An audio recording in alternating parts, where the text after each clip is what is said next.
Mes soeurs, soyez les bienvenues. Moi je dis, on n'est pas nombreux. Mais soyez les bienvenus. Dieu aime la qualité, non la quantité. Soyez les bienvenus. Que Dieu vous bénisse de votre présence. J'espère que vous avez passé de très bons moments. Que la journée a été cool pour tout le monde. Le Seigneur vous accueille dans sa grande demeure. Amen. Je commence avec deux chansons pour faire vraiment que le Seigneur siège dans les louanges. Donc ce soir, on va faire descendre le Seigneur dans toute sa gloire. Père, prépare-moi à être un sanctuaire, pur et saint, juste et droit, avec gratitude au Père. Je veux être un saint sanctuaire pour toi, un saint sanctuaire pour toi. Père, prépare-moi, que le Père prépare vos cœurs à être un sanctuaire, pur et saint, juste et droit, avec gratitude au Père. Je veux être un saint sanctuaire pour toi. Que l'Éternel nous prépare pour qu'on soit un saint sanctuaire pour l'Éternel, pour que nos corps, ce temple soit un saint sanctuaire, pour que l'Éternel descende et réside, descend et prend son temple comme sa maison, que vos corps deviennent son temple. Remettez ce corps sur son autel pour l'adorer de tout votre cœur. Père, prépare-moi à être un sanctuaire, pur et saint, oh pur et saint, juste et droit, avec gratitude, Père, je veux être un saint sanctuaire pour toi. Oui, que le Seigneur soit, que vos corps soient un saint sanctuaire pour l'Éternel, un saint sanctuaire pour qu'il vienne, son esprit vienne résider. C'est pourquoi il est ce Christ et que sa vie va rechercher votre âme. Que votre âme, que votre cœur soit à la recherche de ce Christ. Christ est la vie recherchée de mon âme.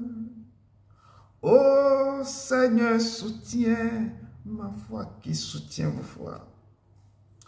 Christ est la vie recherchée de mon âme. Ô Seigneur, soutiens ma foi. Oh. Prends-moi, Seigneur, dans mon état. Dieu de Jacob soutient ma foi. Prends-moi, Seigneur, dans mon état. Dieu de Jacob soutient ma foi. Oui, dans l'état que vous êtes, que le Seigneur vous prend comme ça. Et qu'il soutient votre foi. Et c'est ça qu'on voit depuis janvier jusqu'en décembre.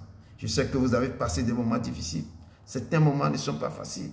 Jusqu'à la fin de l'année, si malgré les choses terribles, si les choses sont difficiles, ne voyez pas les mauvais côtés des choses, mais regardez les bienfaits que Dieu a fait de vos vies. Quand je vous vois encore souriant ici, ça prouve que ce Dieu immense, grand, a fait quelque chose de grand dans vos vies. Il vous a donné la santé. Les gens n'ont pas eu la chance d'être ici. Les gens n'ont pas eu cette chance. Donc si malgré les soucis, malgré la tristesse, des fois vous avez des tristesses. Pendant ces 24 mois, certains ont eu des tristesses. Certains ont eu l'abandon. Il n'y a personne qui peut venir à leur secours. Mais l'amour de Dieu ne vous a pas quitté. Ce Dieu vous a tenu par la main. C'est pourquoi on va remettre ce temps qui en termine. Malgré les soucis de cette vie, malgré la tristesse et l'abandon, toute ma vie, oh, toute ma vie, je louerai ton Saint-Nom. Je louerai ton Saint-Nom, oh Seigneur Jésus. Toute ma vie, oh, toute ma vie, je louerai ton Saint-Nom. Je louerai ton Saint-Nom. Je louerai ton Saint-Nom, oh, toute ma vie, oh, toute ma vie. Je louerai ton Saint-Nom. Je louerai ton Saint-Nom, oh Seigneur Jésus. Toute ma vie, oh, toute ma vie. Je louerai ton Saint-Nom. Je louerai ton Saint-Nom. Malgré les soucis de cette vie, malgré la tristesse et l'abandon, toute ma vie, oh, toute ma vie, je louerai ton Saint-Nom. Je louerai ton Saint-Nom, oh, Seigneur Jésus. Toute ma vie, oh, toute ma vie, je louerai ton Saint-Nom, je louerai ton Saint-Nom, je louerai ton Saint-Nom, oh, toute ma vie, oh, toute ma vie, je louerai ton Saint-Nom, je louerai ton Saint-Nom. Oui, malgré les choses, même si la vie est difficile, si depuis janvier, nous avons bataillé, nous avons eu des ronces et des épines devant nos chemins, sur nos routes, si la bataille était rude, si des fois les nuits sont longues, avant que le jour apparaisse, si nous avons traversé certains moments très difficiles, continuez pas à louer ce Dieu, persévérez dans la louange, continuez pas à le glorifier, lui détient la vie, il détient tout, il nous a amenés jusqu'en décembre. C'est ainsi qu'il va nous encore amener de janvier en décembre. Accrochez-vous au Seigneur Jésus-Christ de Nazareth. La vie l'appartient. Et c'est ce soir, vous avez votre frère, Edouard Broum, du ministère de la fin des temps, votre serviteur humble qui est devant vous. Et ce soir, il va encore vous accompagner de ce que Dieu a mis au cœur de vous donner. Soyez les bienvenus, frères et sœurs. Soyez les bienvenus. Ceux qui aussi vont nous regarder en différé. Ceux qui sont en route.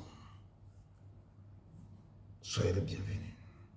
Je vous dis vraiment merci de votre présence. Et le Seigneur vous accueille. Il nous accueille. Amen. Amen. Ce soit le Seigneur qu'il éloigne de nous la voie du mensonge et qu'il nous accorde la grâce de suivre sa voie. Seigneur, j'ai choisi la voie de la vérité. Je place tes lois sous mes yeux, Seigneur. Je m'attache à tes préceptes. Éternel, ne me rends point confus. Je cours dans la voie de tes commandements. Car tu élargis mon cœur. Seigneur, enseigne-moi, Éternel, la voie de tes statuts. Pour que je la retienne jusqu'à la fin. Donne-moi l'intelligence, Seigneur. Pour que je garde ta loi. Et que je l'observe de tout mon cœur. Conduis-moi aussi dans le sentier de tes commandements, car je l'aime. Incline mon cœur vers tes préceptes, Seigneur, et non vers le gain. Détourne mes yeux, Seigneur, de la vue des choses vaines. Fais-moi vivre dans ta voie, Seigneur. Que le Seigneur nous fait vivre dans sa voie. Que nous conduise vraiment dans le sentier de ses commandements. Si je parle de ses voies, de ses commandements, j'aimerais que ça soit un point de départ pour l'année nouvelle dans lequel on va rentrer pour que vous suivez ses voies, ses préceptes, ses commandements. En suivant sa voie, le Seigneur va vous aider. Il va vous accompagner. Il sera avec vous. Ce ne sera pas facile, mais il vous tiendra par la main. Il vous tiendra par la main. Amen. Que Dieu vous bénisse abondamment. Donc, sans plus tarder, nous allons remettre ce moment dans la main de l'Éternel. Pour que tous ceux qui ne confessent pas son nom, car il a dit dans sa parole, nous ne devons pas lutter contre la chair et le sang, mais nous devons lutter contre les dominations, les principautés, les princes de ce monde des ténèbres et les esprits malins ou méchants dans les lieux célestes. Donc, nous allons maintenant sécuriser l'atmosphère, sécuriser les lieux, le quartier. Donc, je demande au peuple de Dieu de lever la voix pour prier, pour demander à l'Éternel de descendre, de protéger tout ce qui va se dire, tout ce qui va se faire en ce moment. Que tout esprit qui ne confesse pas non soit déguerpi. Que l'Éternel les paralyse, que l'Éternel les éloigne. Et remettons nos quartiers, nous remettons nos maisons, remettons toutes choses dans la main de l'Éternel. Levez la voix et commencez par prier, et commencez par intercéder, commencez par prier et demander à l'Éternel de prendre contrôle de ce lieu. Seigneur Dieu d'Abraham, d'Isaac et de Jacob, tu es l'Éternel, tu es grand, fort et puissant. Tu nous as dit dans ta parole que nous ne devons pas lutter contre la chair et le sang, contre les dominations, contre les principautés, papa.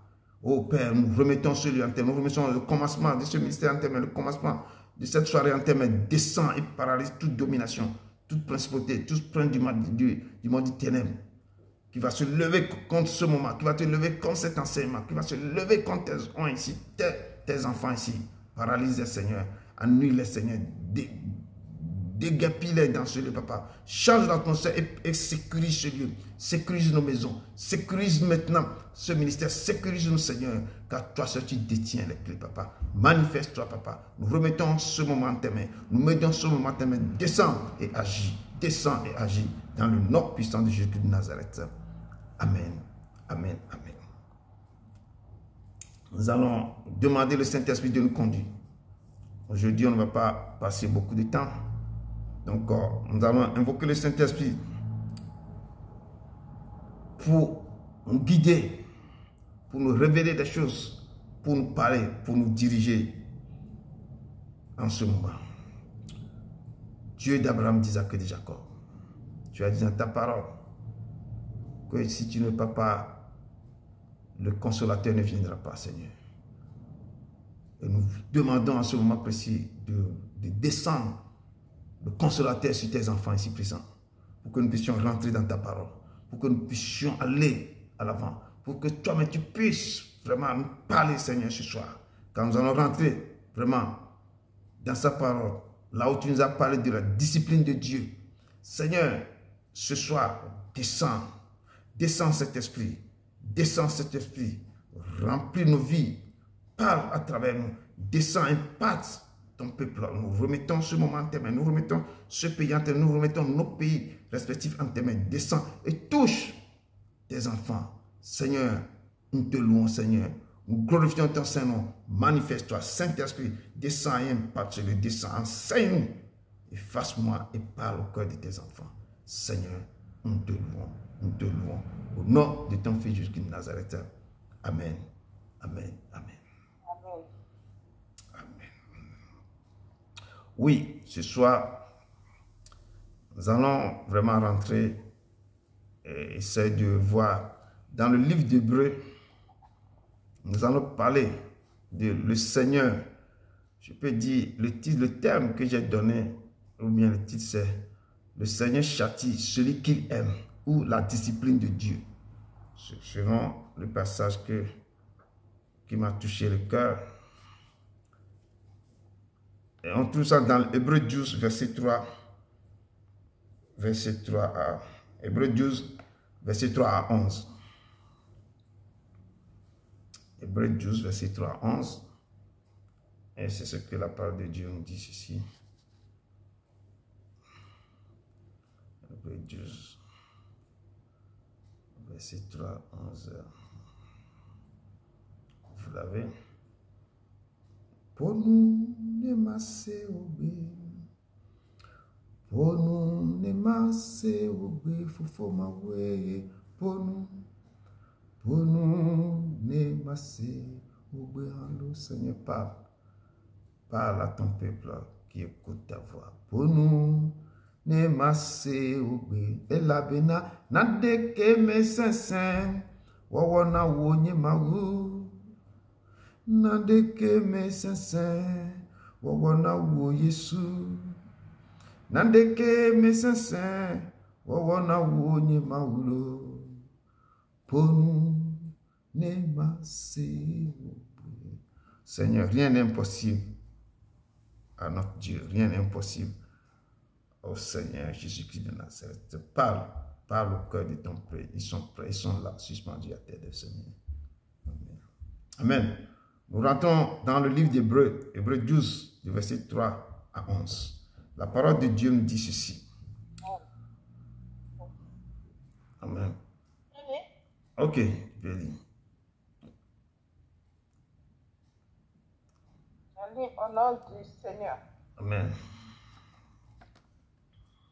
Si vous pensez à celui qui a souffert une telle opposition de la part des pécheurs, vous ne risquerez pas de manquer de force et de courage.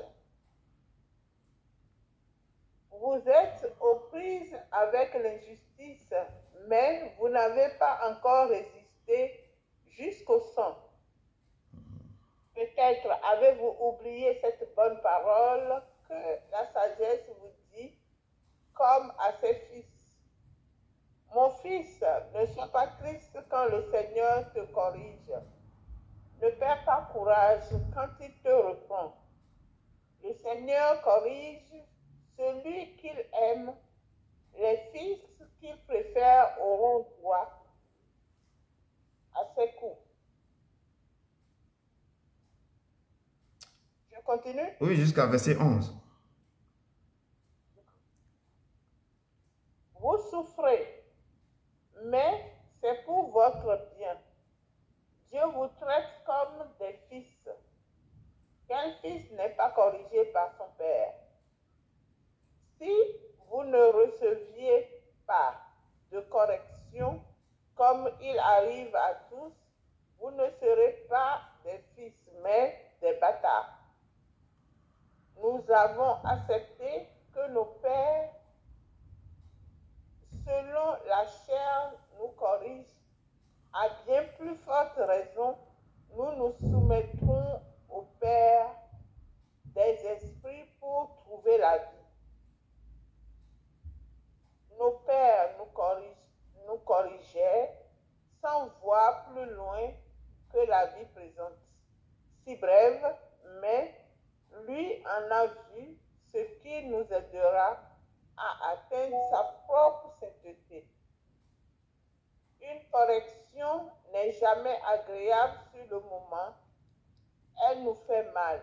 Mais ensuite, si nous nous laissons instruire, elle produit ses fruits. La vie selon Dieu et la paix. Amen. Amen. Acclamons la parole de l'Éternel. Amen, amen, ma soeur. Merci beaucoup, Maman Victoire. Merci que l'Éternel te bénisse. Oui. Hébreu nous rappelle, nous parle de beaucoup de choses. Ce soir, j'ai donné ce titre que je vais dire, la discipline de Dieu, où le Seigneur châtie celui qu'il aime. Amen.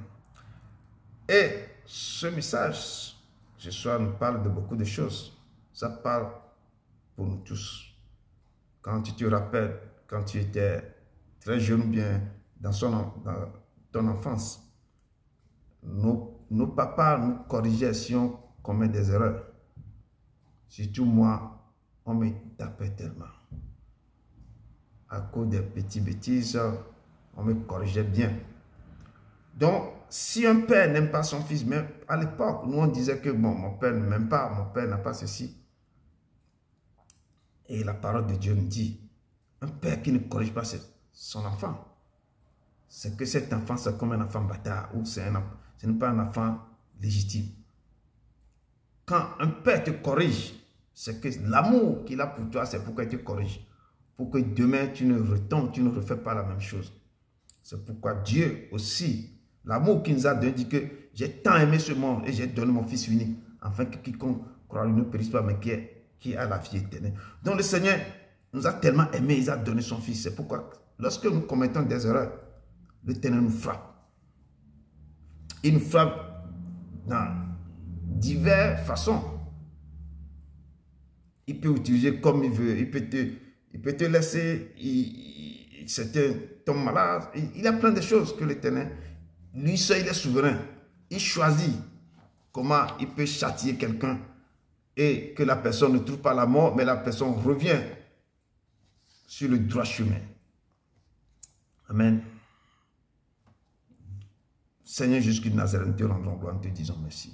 Descends ce moment, enseigne ton peuple, parle à travers moi et touche le cœur de ton. Que ce message nous rapproche de toi, que ce message nous enseigne, comment nous puissions vraiment marcher avec toi, si même nous commettons des erreurs, si même tu nous châties, pour qu'on ne prenne pas ça mal, mais qu'on retourne avec toi dans choisir un très bon chemin pour revenir dans ta maison. Seigneur, nous te rendons, parle à ton peuple, Seigneur, au nom de ton Fils Jésus-Christ de Nazareth. Amen. Amen. Amen. La parole de Dieu me dit, considérez en effet celui qui a supporté contre sa personne une telle opposition de la part des pécheurs. Notre sœur avait lu ça dans, je pense que dans le semeur français courant. Donc, je reprends ici avec le livre de Louis II, la Bible Louis II. Considérez en effet, Hébreux 12 à partir du verset 3, considérons en effet celui qui a supporté contre sa personne une telle opposition de la part des pécheurs, afin que vous ne vous lassiez point l'âme découragée. Donc, ce que le Seigneur nous dit ici, que quand on supporte de sa personne toute l'opposition, toutes les choses, et ça, qu'est-ce que de la part des pécheurs, des fois, tu peux supporter des choses. Tu peux faire certaines choses. Et on peut dire que le disciple n'est pas plus que le maître, ni le serviteur plus que son maître, plus que son Seigneur. Donc, quand tu traites, il suffit du disciple au disciple d'être traité comme son maître, au serviteur comme son Seigneur. Donc, il y a un moment donné, des fois, le disciple peut être supporter beaucoup de choses, porter des choses, supporter comme sa personne, sa propre personne, des choses terribles.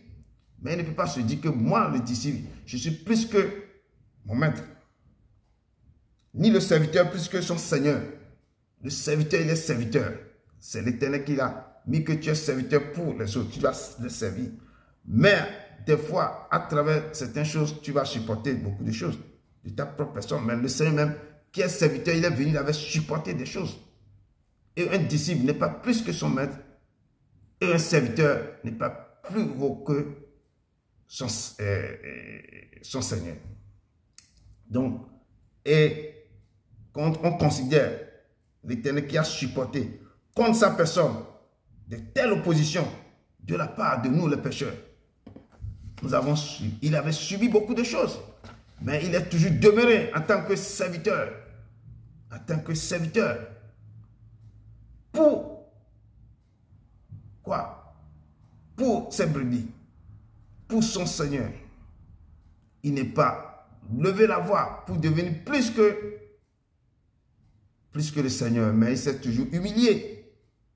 Donc, les gens, tu vas supporter certaines choses contre cette personne, l'opposition des gens qui vont se lever, mais le Seigneur nous dit ce soir, considérez en effet celui qui a supporté contre sa personne une telle opposition de la part des pécheurs, afin que vous ne vous lassiez point l'âme découragée. Il ne faut pas que vous laissiez votre âme découragée si vous traversez certaines choses.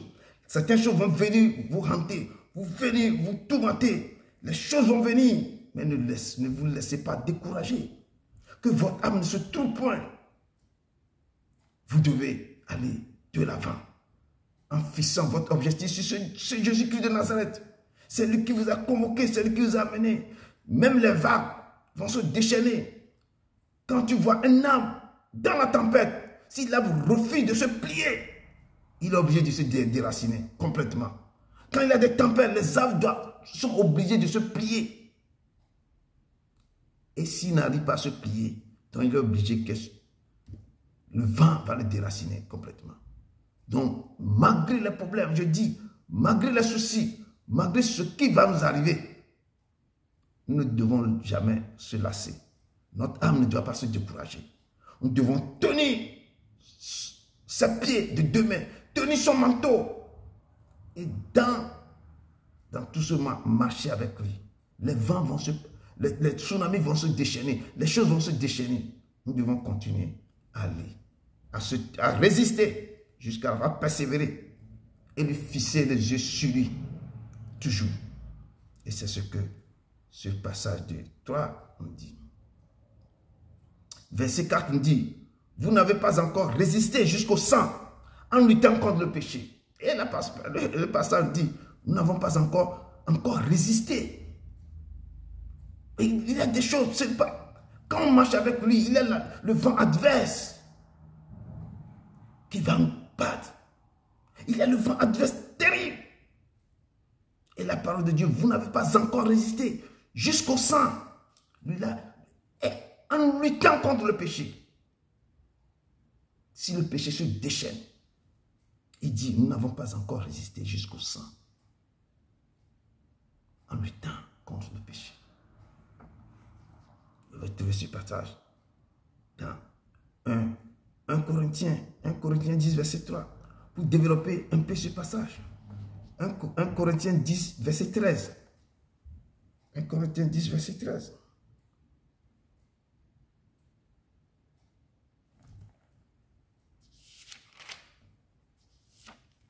Corinthiens 10, verset 13.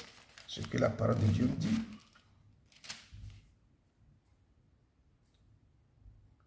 Il dit ici, aucune tentation ne vous est survenue qui ait été humaine. Et Dieu qui est fidèle ne permettra pas que vous soyez tentés au-delà de vos forces. Mais avec la tentation, il préparera aussi le moyen d'en sortir afin que vous puissiez la supporter.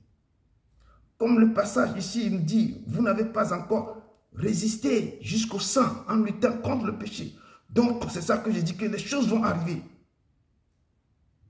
Il nous dit, nous n'avons pas encore résisté jusqu'au sang. Donc les gens, lui il a résisté, il a résisté, son sang coulait.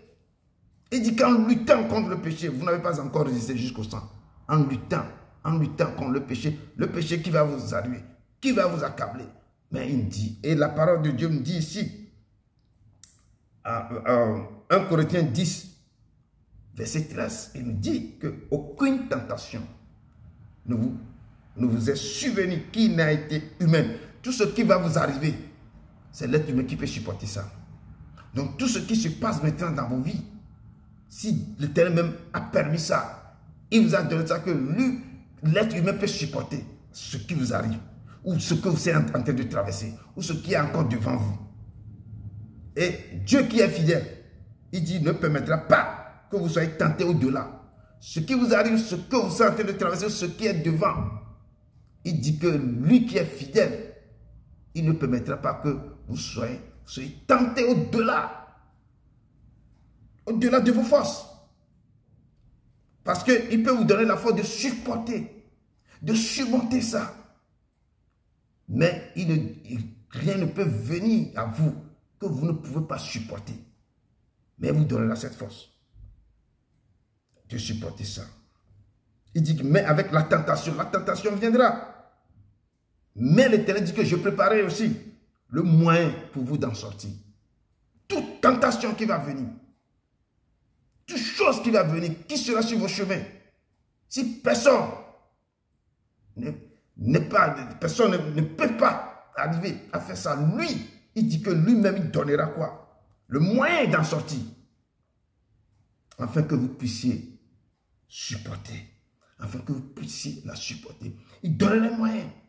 Et c'est ces paroles qui vous donnent ce soir.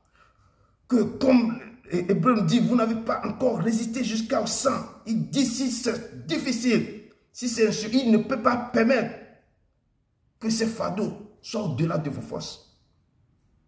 Et vous devez, il lui-même donnera quoi? Il permettait de donner un moyen que vous puissiez sortir supporter ça jusqu'à la sortie. Et c'est le Seigneur qui nous dit. Donc, nous devons vraiment persévérer dans chaque chose. Si le fardeau, on est à la fin de l'année, je vous dis, depuis janvier jusqu'ici, je dis certaines choses, les gens ont traversé. D'autres sont dans ça, ils n'ont pas encore traversé.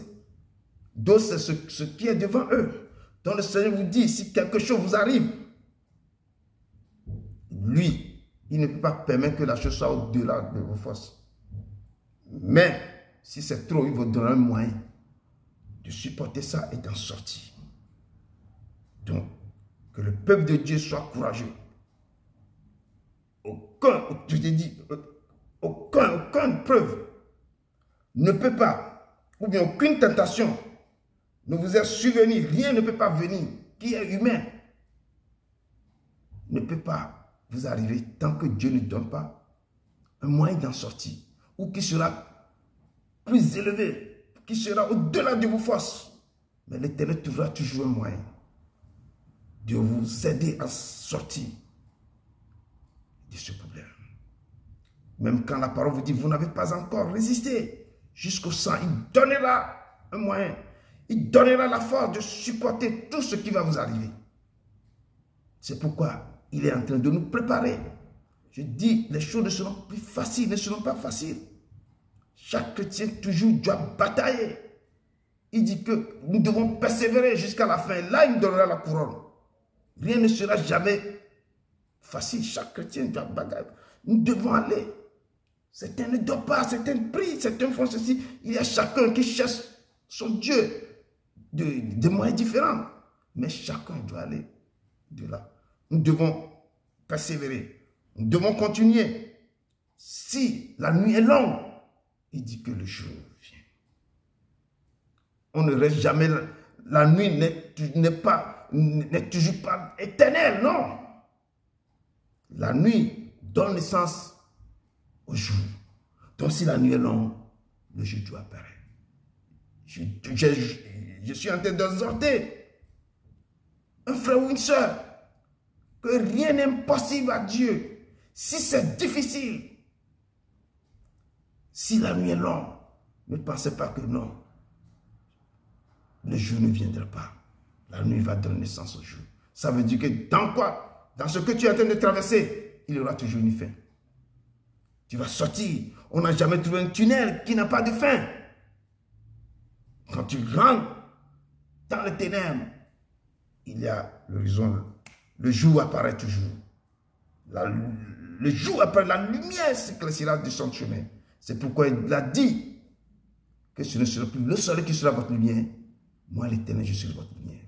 Persévérez, malgré les soucis, malgré les problèmes, malgré tout ce qui vous arrive, il trouvera toujours un moyen que vous puissiez s'en sortir. C'est ce que le verset 4 nous dit. Le verset 5 nous dit ici. Et vous avez oublié l'exhortation qui est adressée comme un des fils. Comme à des fils plutôt. Et l'Éternel dit, mon fils, ne méprise pas le châtiment du Seigneur et ne perds pas courage lorsqu'il te reprend. L'Éternel nous dit, il vient de nous dire maintenant que même si les choses sont difficiles, il trouvera toujours un moyen de s'en sortir, de le supporter, s'en sortir. Mais aussi, je vous ai dit en commençant, qu'un père qui aime son fils, le châtie correctement. Le châtie vraiment. Je ne peux pas dire les choses là, quelque chose on appelle, on part au Ghana à l'époque, pour l'acheter, ils appellent ça cane, un truc comme ça qu'on met dans le pétrole. Et le pétrole le prend bien. Oh, qu'on te met derrière ton dos. Ça enlève des fois la peau comme ça. C'est ce que mon père utilisait. Des fois, le zizi de cheval, On le met quelque chose, ça devient long comme ça. Et ça sèche. Il a le plamatol. Un père, il châtie bien son enfant. Je porte deux ou quatre culottes à la maison, 2 pantalons. Je sais que chaque fois, on va me corriger. Donc, un père qui aime son fils, le corrige. Tu vas poser la question, est-ce qu'il m'aime? Tes pensées sont ailleurs. Tu vas retourner des choses dans ta tête, mais il te corrige. Et la parole de Dieu me dit, celui qui aime, un père qui aime son fils, le châtie. Et il dit, et vous avez oublié l'exhortation qui vous est adressée comme un à un des fils. Mon fils, ne méprise pas le châtiment du Seigneur et ne perds pas courage lorsqu'il te reprend. Parce que le châtiment du Seigneur, je dis, le Seigneur, si tu ne marches pas sur tes préceptes, quand il t'aime vraiment, il te considère que son fils, sa fille, il te châtie. Des fois, il te prive des choses. Il ouvre les portes aux sorciers de votre village.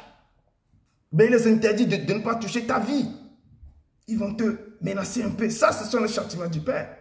Et là, tu vas courir pour aller vers lui. Il sourit un peu. Il te reprend. Il dit, il te châtie. Ne perds pas courage. Ne perds jamais courage parce qu'il va te reprendre. Seulement, tu cours vers lui. On court vers lui quoi? Dans la repentance. Quand il commence par... Certains, ils ferment le robinet. Tu vas travailler, c'est difficile de trouver de l'argent. Il ferme le robinet. Certains tombent malades.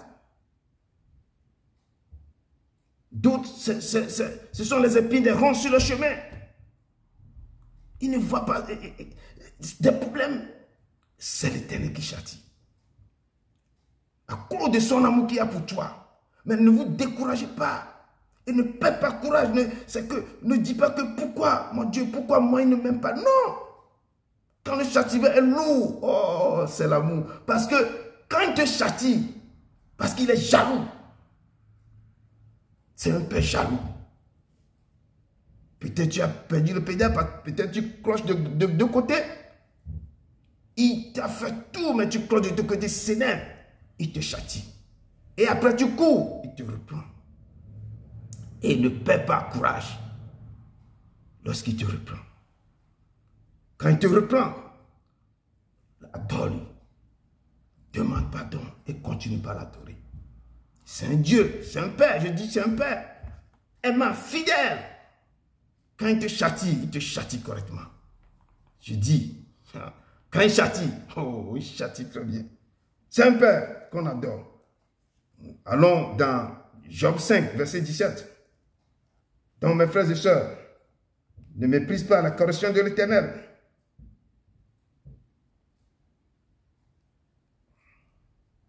Ne méprise pas sa correction. Allons dans Job. Si quelqu'un me trouve ça, il peut me lire vite, vite. Job, je cherche ça ici.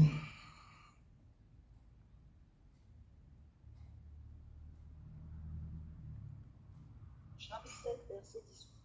C'est ça. Heureux l'homme que Dieu châtie. Ne méprise pas la correction du Tout-Puissant. Heureux l'homme que Dieu châtie. Amen. Ne méprise pas la correction du Tout-Puissant. Amen. Heureux. Il faut être heureux quand il te châtie. Quand il ne te dit rien, c'est plus dangereux. Quand il te châtie, il faut lever les 2 mains en haut. Tu lui dis, Seigneur, j'ai péché contre toi. Et l'Éternel va se retourner de son âme colère et te reprendre. Il va te reprendre. Et il va dire, mon fils, ma fille, rentre dans la maison de ton père. Je t'ai châtié, mais je te reprends. Assure-toi. Il va tuer un veau gras, il va faire des choses et il te reprend. Mais quand il te reprend, commence à observer ses préceptes, ses ordonnances. Ne fais pas comme la fille de Jérusalem, que l'Éternel a vu baigner dans son sang, l'a poli, l'a fait sortir, l'a fait tout. Et elle commençait par quoi? À se prostituer, à aller de gauche à droite. Mais l'Éternel nous exhorte ce soir, nous appelle, interpelle ce soir, que quand il vous châtie, ne perdez pas courage. Quand il vous reprend, ou bien ne méprisez pas. Il faut être heureux quand l'Éternel vous châtie. Et nous tous ici, quand il nous châtie, il faut qu'on soit heureux. Qu'on tombe dans la main de l'Éternel. C'est mieux que l'Éternel te châtie plus qu'un autre te châtie. Si l'Éternel te châtie, il te montre la voie. Il te montre là où tu vas courir pour se réfugier. Là, c'est lui qui te châtie. Ne permets jamais qu'un autre vous châtie. Lui ne châtie pas. C'est autre chose. Donc ce soir, heureux l'homme que l'Éternel châtie. Si l'Éternel commence à changer les choses dans vos vies, à vous châtier, ne méprise pas. Mais soyez heureux. Qu'il y a quelque chose qui veut que vous changez un peu. Il dit, mon fils, ne méprise pas le châtiment du Seigneur et ne perds pas courage lorsqu'il te reprend. Si tu reprends, ne perds pas courage. Si tu reprends, ne perds pas courage. Il est ce Dieu, il est ce Dieu. Allons dans Proverbe 3, versets 11 à 12. Proverbe 3, versets 11 à 12. Proverbe 3, verset 11 à 12. Le peuple de Dieu est là. Je vois qu'aujourd'hui, tout le monde veut être en soudine. Le peuple de Dieu, vous êtes formidable. Donc, Proverbe 3, verset 11 à 12 nous dit ceci. Si quelqu'un peut me lire, ou bien Proverbe 3, verset 11 à 12. C'est toujours, mais il nous confirme toujours les choses. Il nous confirme toujours. Je lis la parole, verset 11 à 12. Yeah. Mon fils, ne méprise pas la correction de l'Éternel et ne t'effraie point de ses châtiments. Car l'Éternel châtie celui qu'il aime, comme un père l'enfant qu'il chérit. Amen. Merci beaucoup, ma soeur. La parole de Dieu nous dit dans Proverbe 3, verset 11 à 12, mon fils ou ma fille, ne méprise pas la correction de l'Éternel. Je dis, l'Éternel nous corrige tout. Moi, le jour que j'ai reçu la correction de l'Éternel, moi-même, j'ai senti. Je dis, je préfère que l'Éternel me corrige correctement, plus que l'ennemi me corrige. Si l'Éternel te corrige, il te montre encore un autre chemin. Que je t'ai corrigé parce que tu es en train de perdre les pédales. Et on dit que des fois, quand il y a la pluie, quand tu sens les petites gouttes, toi-même, tu vas courir pour se réfugier, pour aller se réfugier quelque part. Et c'est ça. Et je préfère que l'Éternel me corrige. Très bonne correction. Et là, tu sauras que c'est la main de l'Éternel. Et ne méprise pas ça. Quand il te corrige, ne tourne pas le dos à l'Éternel. Ressaisis-toi vite. Il dit, ne méprise pas la correction de l'Éternel et ne t'effraie point de ce châtiment. En plus, ne t'effraie point. Toi-même, tu vas sentir que ça vient de l'Éternel. Ce que vient de l'Éternel, de l'ennemi, tu dois le savoir. Que ça, là, c'est l'Éternel. Ça, c'est l'ennemi. Lui, il va tellement profond. Il ne veut même pas que tu te relèves. Il veut t'achever directement. Mais l'Éternel, il caresse. Il ouvre un peu la porte pour certains ennemis un peu. Il vient te chicoter un peu. Il laisse la maladie, il vient te frapper un peu. Et là, qu'est-ce qu'il fait? Et c'est pourquoi il dit, ne t'effraie point de ces châtiments. Il ne faut pas. Car l'Éternel châtie celui qui aime, comme un père l'enfant qui chérit. Je dis la façon dont l'Éternel nous aime. Si l'Éternel vous ouvre vos yeux pour voir ça, vos pères ne vous ont jamais aimé comme ça. Je dis jamais. Mais l'amour de l'Éternel est tellement profond. C'est un amour. Cet amour ne demande pas, tu me fais ça, je te fais ça. Non. Je l'aime parce que j'ai besoin. Non. Lui, il aime parce qu'il lui-même, il est amour. Sa nature, c'est amour. C'est pourquoi, quand il te voit dévier, sa jalousie monte à un point terrible. Il dit non, je ne peux pas laisser ma fille dans la main de quelqu'un d'autre. Je ne peux pas la laisser. Et son amour fait que il châtie, il corrige, il ne tue pas. Je dis c'est mieux de tomber.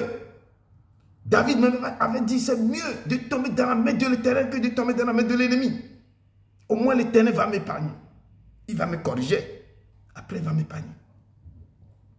Et c'est ça. Car l'Éternel châtie celui qui aime, comme un père l'enfant qui chérit. Heureux l'homme qui a trouvé la sagesse. J'ai dit passer le verset. Bon, c'est un fait. Et l'homme qui possède l'intelligence. Donc ici, il châtie comme un père l'enfant qui chérit. C'est un père, quand il aime un enfant, quand l'enfant commet des erreurs, le père essaie de trouver un moyen de corriger l'enfant. Comme mon père tout le temps, il profite pour me corriger correctement. Au lieu un peu, il ajoute plus. Donc, mais le père corrige. L'Éternel nous corrige. Il a sa façon de nous corriger. Et c'est ça que je suis en train de vous développer un peu. Il peut fermer le robinet. Si tu as beaucoup de sous qui descendent, il va faire que ce sera que la moitié. Il ne veut pas fermer tout pour que tu vas commencer par essayer de quémander. Non. Des fois, il réduit ça. Des fois, il envoie un peu de maladie. Il veut te réveiller pour que tu retournes vers lui. Dans l'Éternel, dans son amour. Donc, et c'est ça. Donc, ce soir, l'Éternel nous parle d'une manière et d'une autre.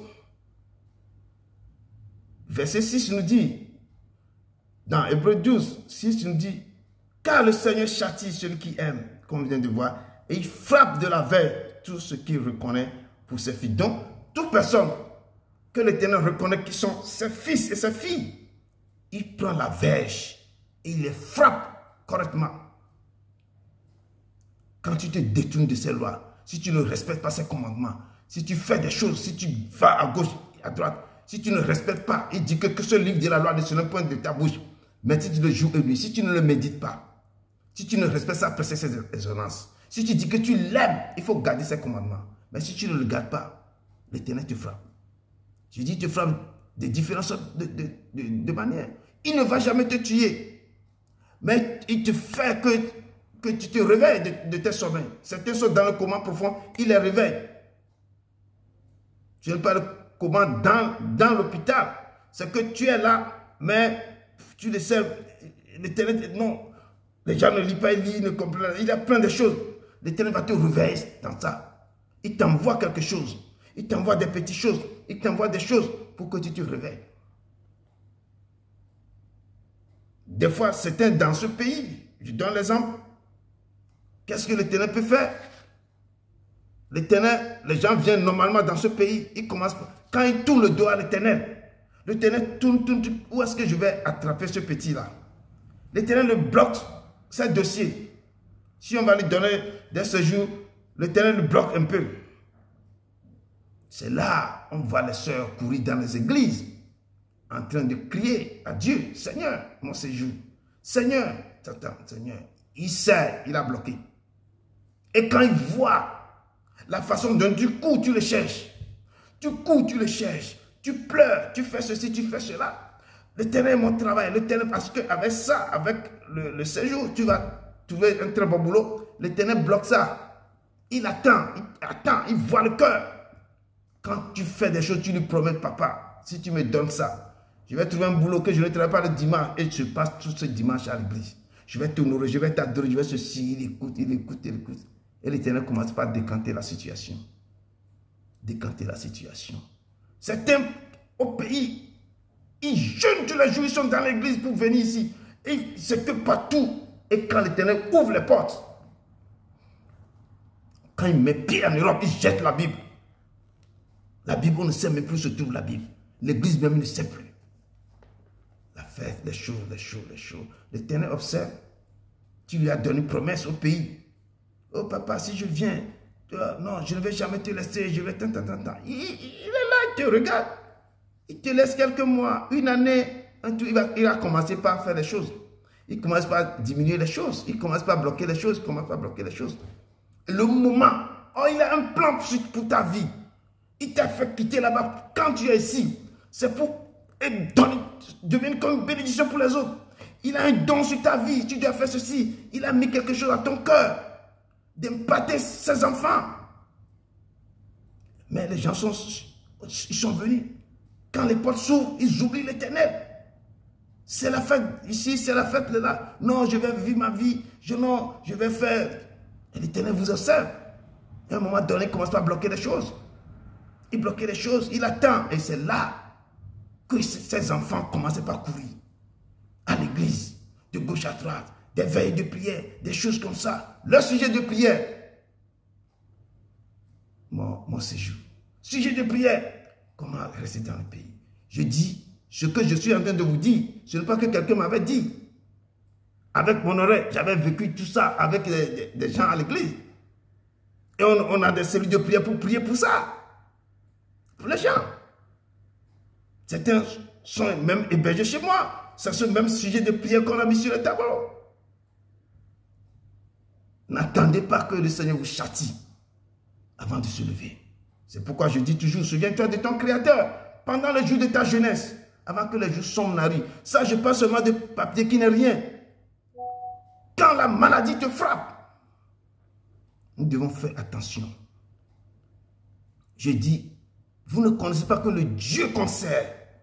Je dis, si vous devez avoir crainte de quelqu'un ou d'un Dieu, c'est le Dieu Jésus-Christ de Nazareth. C'est le Seigneur Tout-Puissant que vous devez avoir crainte. C'est lui. L'homme, non, l'homme c'est comme la fleur. Il tombe, c'est la feuille. Le vent passe, il n'est plus. Mais il faut craindre celui qui existe de lui-même, qui n'a ni commencement ni fin, qu'on appelle Alpha et Oméga, qui est le créateur de toutes choses. Nous devons craindre ce Dieu. Je le dis toujours, la crainte doit lui revenir. L'adoration à lui, la gloire à lui. Nous devons le craindre. Il est tellement compatissant. Je dis, il va te châtier. Quand tu cours vers lui, il te reprend. Il t'embrasse. Et il te prend, il te cajole. Tu pleures dans ses mains. Il dit, ne t'en fais pas, mon fils. Seulement un petit temps. Je veux que tu reviennes à moi. Il ne veut pas que tu ailles dans l'autre camp. C'est pourquoi il nous châtie. Je dis, moi, il a l'habitude de me corriger quand je perds le pédale. C'est pourquoi je peux parler de ça. Il vous châtie. Quand vous courez vers lui, il vous reprend.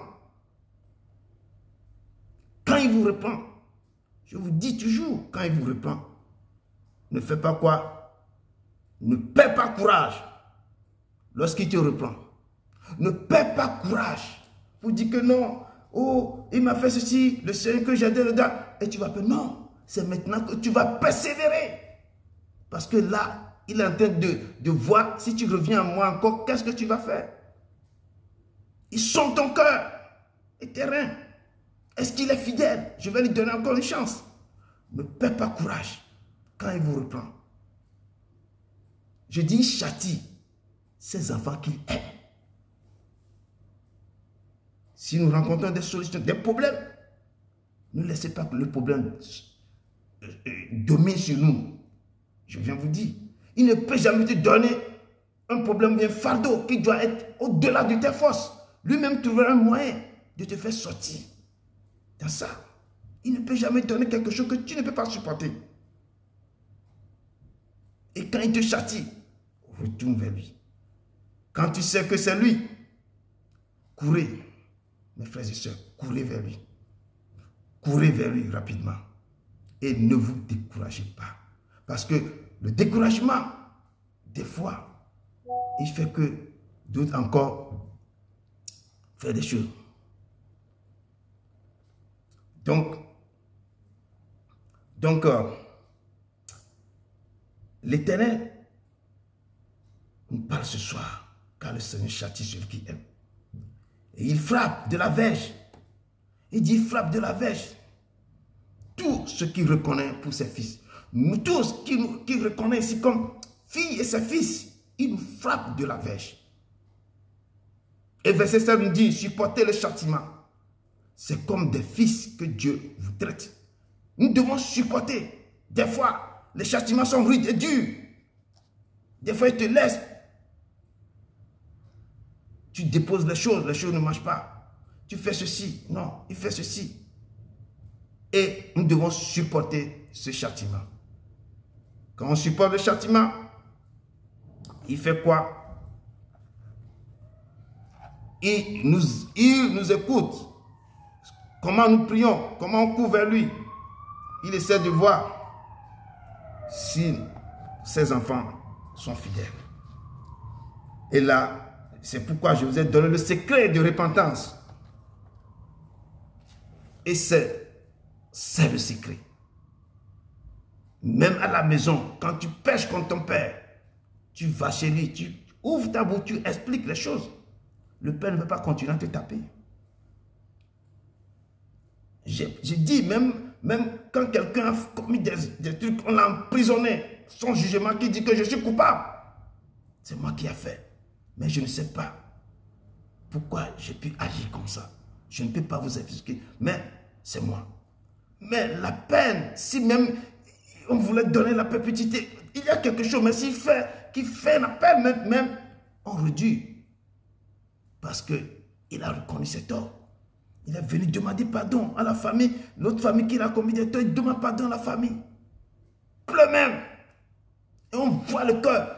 Des fois, nos juges là, ils sont plus de psychologues. Quand ce sont les lames de crocodile, il sait que c'est lames de crocodile. Mais si ça vient du cœur, la parole qui sort, il sait que ça vient du cœur. Et c'est comme ça que Dieu veut que, quand on est devant lui, on se présente comme ça, s'il nous châtie. Quand nous retournons ici, tu as remarqué que mais ça vient de l'Éternel. Courez vite vers lui. Dans la repentance. Seigneur, je ne sais pas qu'est-ce qui m'est arrivé que je fais ça. Mais pardonne-moi. Pardonne. Si le Seigneur a une autre vision, voulait faire quelque chose, à cause de repentance, tu as couru, pleuré devant lui, il va changer les choses. Il va revenir à son état colère. Il va retourner que non. Le fils a reconnu ses torts. Il s'est ressaisi vite. Il va changer. Il va commencer ce qu'il a déjà commencé à entamer avec toi. Et le Seigneur nous dit, supportez le châtiment. C'est comme des fils que Dieu vous traite. Il vous traite comme son fils. Je dis son propre fils, même il l'a envoyé. Quand le moment est arrivé, il a enlevé son esprit. Il a dit, il faut aller jusqu'à la croix. L'enfant a allé jusqu'à la croix. Et quand tu termines, il a appelé souverainement, tu es élevé. Et ton nom, toute personne, dans le ciel, sur la terre, sous la terre, doit s'agenouiller, doit prosterner. Donc, s'il nous châtie, il nous traite comme quoi? Comme des fils que Dieu vous traite. Car quel est le fils qu'un père ne châtie pas? C'est la question qu'il nous pose maintenant. Nous tous qui sommes ici, nous avons eu un père. Si nos pères ne sont plus en vie maintenant, nous avons eu un père. Mais qui peut dire maintenant que son père ne l'a jamais châtié? Peut-être certains pères n'ont jamais parlé, frappé, mais certaines paroles, on bloque certains cadeaux, certaines choses on ne donne pas, c'est aussi un châtiment. Si on vous donne peut-être 500 € ou bien 10 000 francs CFA par mois ou un truc comme ça, on revient à 1000 francs. Mais tu vas demander pourquoi? train de te châtier. Il faut retourner, il faut revenir et commencer ce qu'il t'a dit de faire, de continuer, de refaire, commencer à faire ça. Lui va remettre l'argent encore en ordre. Donc, nous devons faire vraiment attention. Si un père peut châtier ses enfants qu'il aime, à plus forte raison, notre Père Céleste ne peut pas nous châtier parce qu'il nous aime. Si nous sommes réunis ici, ce n'est pas à cause de moi, ni à cause de l'autre soeur, ni à cause de l'autre frère, ni à cause de nos beautés, mais c'est à cause de Jésus-Christ de Nazareth que tout le monde s'est venu réunir ce soir. Pas pour quelqu'un, pas pour... Non, à cause de lui seul que nous sommes réunis. Donc si il nous châtie, il faut reconnaître que j'ai fait quelque chose. Je dois courir pour aller vers lui, pour demander pardon. Et quand il te reprend, ne te décourage pas. Ne perds pas courage de continuer dans la... C'est maintenant que tu vas encore chercher plus qu'avant. Parce que s'il va encore recommencer par te châtier, parce qu'il va redoubler. Donc, ne perds pas courage si l'Éternel vous reprend. Recommencez, persévérez dans ce que vous faites avec lui. Persévérez dans ça. Je dis, c'est un Père compatissant. Il n'y a personne qui est compatissant, miséricorde comme lui. David a fait tuer quelqu'un, a pris sa femme. Mais quand il s'est plongé par terre, en train de crier, en train de pleurer, j'ai écouté le sermon de la sœur Marie la fois passée, qu'il a parlé de ce passage que j'ai écouté. Et ça m'a touché. Je dis, David, mais Dieu, je dis que Dieu ne prend pas un coupable pour innocent. Il a mis une sentence, châtiment sur sa vie. L'enfant mourra, mais l'épée ne va pas s'éloigner de ta maison jusqu'à un certain temps. Et les choses, quand tu lis, tu vas voir ce qui s'est passé. Il a dit même, tes concubines, ton fils, va passer sur eux, devant le peuple, parce que tu as fait quelque chose. Et l'enfant, que lui-même il aime salement, aime de tout son cœur. Et la Bible décrit la beauté de ce garçon, Absalom. Il a beau les cheveux, vraiment. Mais ce petit a fait coup d'état à son père, a pris toutes les concubines de son père, devant le peuple, en train de passer par eux comme ça. Et l'Éternel a dit ça. Je dis, l'Éternel ne prend pas un coupable pour innocent. Et il a châtié David. Et ça, ce n'est pas fini. L'autre a couché avec sa petite soeur. L'autre a fait tuer son frère. Tout ça, ça va se passer. Et ce que Dieu avait dit, Dieu avait accompli ça. Mais il n'a pas pris la vie de David. Et tu vois comment la chose se passe. Il dit que l'homme selon mon cœur. Mais quand il a mis le pain dans sa maison, le destitué a fait les choses avant que l'Éternel ait enlevé le pain. Il a châtié David parce qu'il aime David. Mais comme il est coupable, il ne lui dit pas qu'il est innocent. Ce qu'il a fait, il a payé. Et le problème, que ce n'est pas David mais qui a payé. Et ce sont ses enfants. Que la chose soit tombée. Nous devons craindre ce Dieu. Je le dis toujours. Je dis, nous devons craindre. Je le crains plus que tout au monde. Vous devez craindre ce Dieu. Ce n'est pas que je parle seulement de la bouche. Non. Il est réel. Il est réel. Et quand le peuple hébreu veut dire qu'ils sont en train de dire à Moïse, c'est quoi? C'est toi seulement que Dieu parle. Et nous aussi, nous voulons écouter sa voix. Mais l'Éternel est descendu. Il ne peut plus résister. L'Éternel dit, ok, ne touchez pas à vos femmes. Sanctifiez-vous 3 jours et venez, je vais vous parler. L'Éternel est descendu. Personne ne peut plus. Tout le monde essaie de protéger leurs oreilles. Il est descendu pour leur parler. Et il a parlé comme le Dieu va parler. Quelqu'un, si tu peux écouter ça, ta tête va éclater. Et là, ils ont commencé par crier. Oh, non, non, non, non, non. Moïse, nous ne voulons pas. Vas-y, toi-même, écoute la parole et viens nous dire. Va, sœur. Dieu te donne cette parole et tu viens me rapporter la parole. Nous devons craindre le Dieu. Nous devons le craindre. Nous devons le craindre. Il dit supporter le châtiment. Quand tu supportes le châtiment, c'est comme des fils que Dieu vous traite. Car quel est le fils qu'un père ne châtie pas? Quel est le fils qu'un père ne châtie pas? Rentrons dans Deutéronome 8, verset 5. On va voir chaque chapitre, un seul verset. Deutéronome 8, verset 5. Amen. Le peuple de Dieu est là.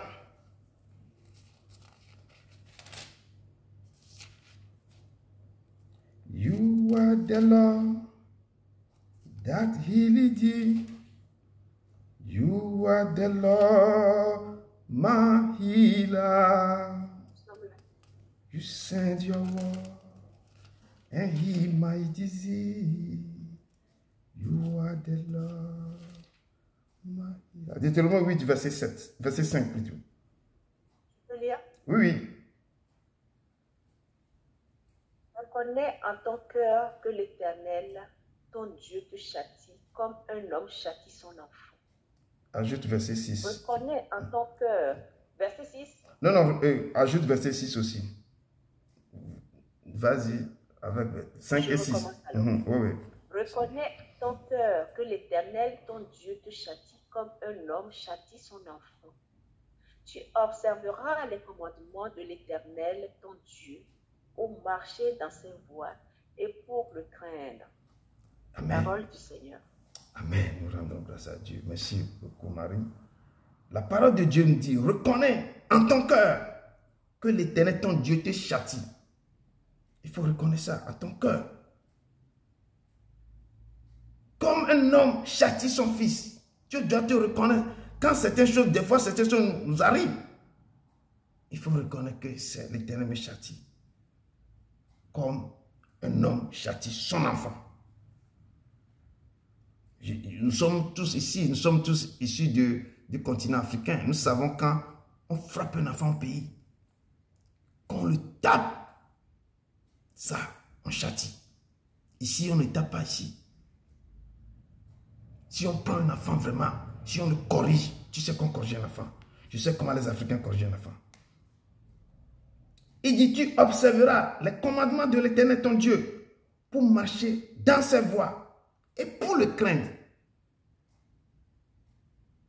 Nous devons observer. Quand il te châtie, comme un homme châtie son fils ou son enfant, il fallait voir que tu dois faire quelque chose avant que le père te châtie. Ou ton père, le père ne va pas se lever le matin et commencer par te battre. Non, il y a quelque chose qu'on a fait. Mais il dit, verset 5, verset 6, il me dit que tu observeras les commandements de l'Éternel ton Dieu pour marcher dans ses voies et pour le craindre. Ces commandements, on le voit tout le temps, ce qu'il nous dit de faire. Il dit, nous devons les observer. Et pour marcher dans ses voies, il dit, si vous m'aimez, gardez mes commandements. Nous avons vu beaucoup de choses. Si vous gardez ces commandements, vous serez comme un homme avisé qui a bâti sa maison sur vraiment un roc sur moi. Ou si vous m'aimez, gardez mes commandements, vous devez être comme un sama qui est attaché à moi, à la cèpe. Si vous attachez à moi, c'est là que je mettrai mon esprit en vous, je viens demeurer en vous. Il a dit, beaucoup, nous avons vu passer par beaucoup de ces commandements. C'est pour ces commandements, si on les observe, on essaie de les apprendre ici, cet enseignement, c'est pour que nous puissions grandir avec ça. De retourner à la maison, de le relire, quand on relit, je dis toujours qu'il faut qu'on l'imprime dans notre esprit, met ça dans notre esprit, l'imprimer sur le cœur, sur la table de nos cœurs, ou de le mettre même au cou, pour qu'on ne l'oublie pas. Quand on oublie, c'est ça qui fait que, des fois, on ne sait pas qu'est-ce qui se passe. Et on oublie, et puis on tombe dans autre chose. Il a insisté à ses enfants Si ça ne va pas, vous pouvez le mettre ça au cou. Si vous voulez oublier, je vais l'imprimer ça je vais le mettre ça dans vos esprits. Si ça ne va pas, je vais l'écrire sur la table de vos cœurs. Comme ça, vous ne pouvez pas l'oublier. Mais si cette trois-là, on a oublié, là, il nous châtie. Quand il te châtie, si tu reprends, mon frère, ne reste pas dans ça. Grandis encore avec lui. Et marcher avec lui. Mais je dis, ces commandements, il faut marcher avec ça. Et quoi? Dans sa voie. Et pour le craindre, je dis, il faut le craindre. Beaucoup ne craignent pas l'Éternel. On craint les génies dans les eaux usées plus que le Dieu créateur. On craint les petits légbas qu'on a partout en rentrant dans nos villages. On craint les choses qu'on nous présente partout. Les choses qu'on fait, les libations, tout ça, on les craint. Moi, je me rappelle, dans la maison de ma grand-mère, dans une chambre, c'est moi qui balaye la chambre. Mais il faut que je toque la chambre 7 fois avant d'ouvrir. Pour aller balayer la chambre. Tous les matins, c'est mon travail. Mais dans cette chambre, qu'est-ce qu'il y a dans cette chambre? C'est là que les gens meurent. À l'extérieur du pays ou bien même dans le pays. Quand on les enterre, quand on finit de les enterrer, on recueille leurs cheveux et leurs ongles. On fait d'autres cérémonies pour ça. On les met dans un petit cercueil encore. Et on les met dans cette chambre. On met les fleurs comme les fleurs qu'on a mis au truc là, au cimetière. On fait les cérémonies comme on a cérémonie d'enterrement exactement. Moi, je suis tout petit. Mais c'est moi qui devais aller balayer cette chambre. Mais tu ne peux pas rentrer dans cette chambre quand tu ne tapes pas les chambres. Comment? 7 fois. Ces petits trucs-là, les gens ont peur de ça. Les choses là, c'est fabriqué main d'homme. Mais les gens ont peur. Il faut taper 7 fois avant de rentrer. Non, si tu ne fais pas, tu vas tomber malade. Mais si on dit le Dieu créateur, lui-même qui a créé toutes choses, les gens ne craignent pas. Ils ne craignent pas parce qu'il est compatissant.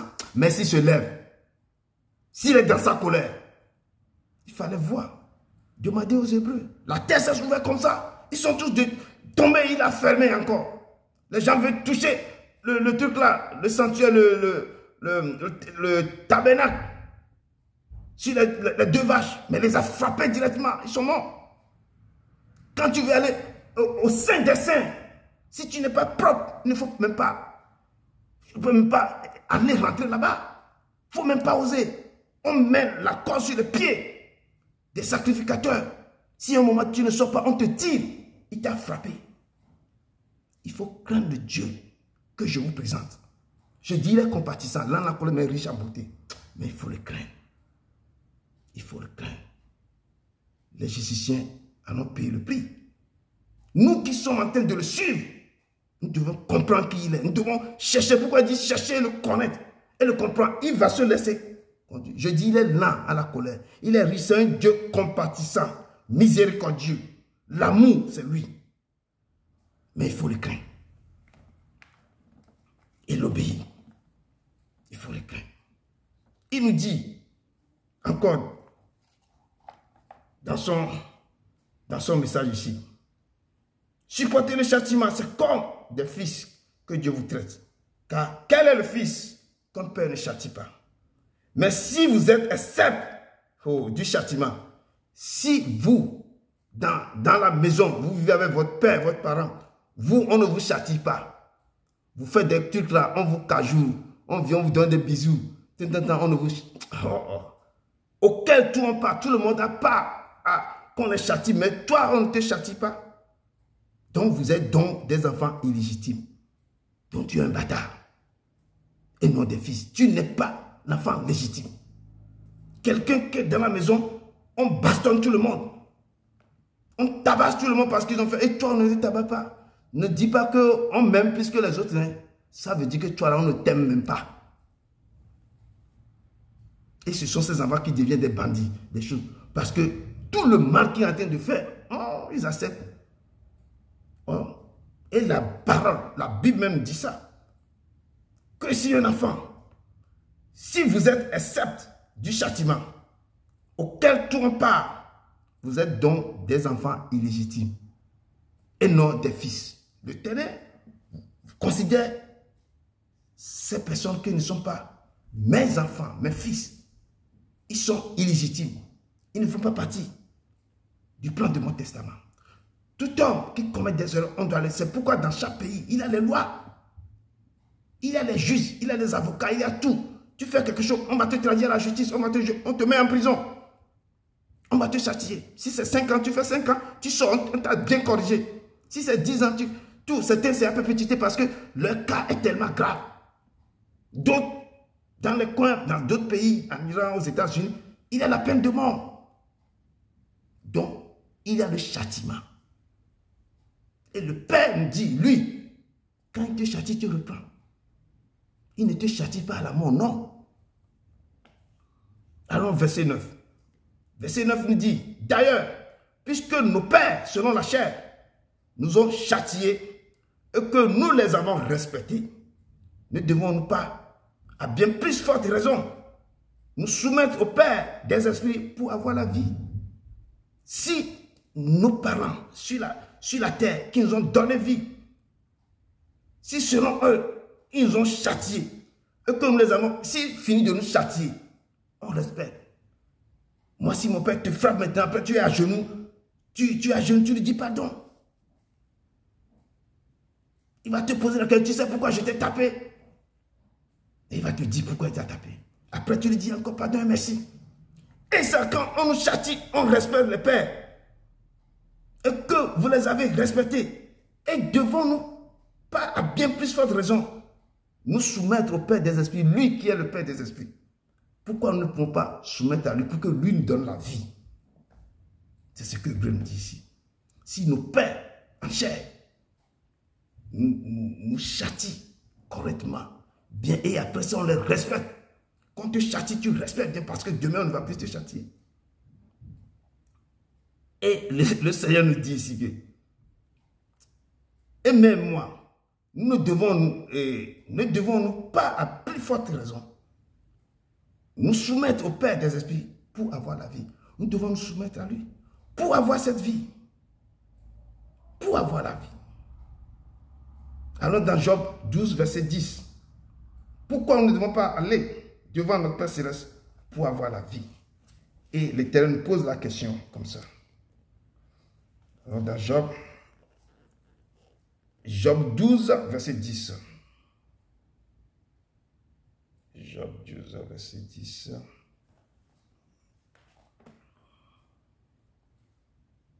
Job 12, verset 10. Quelqu'un a trouvé?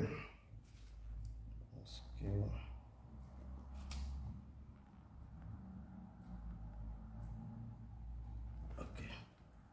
Personne n'a pas trouvé, donc je cherche ici.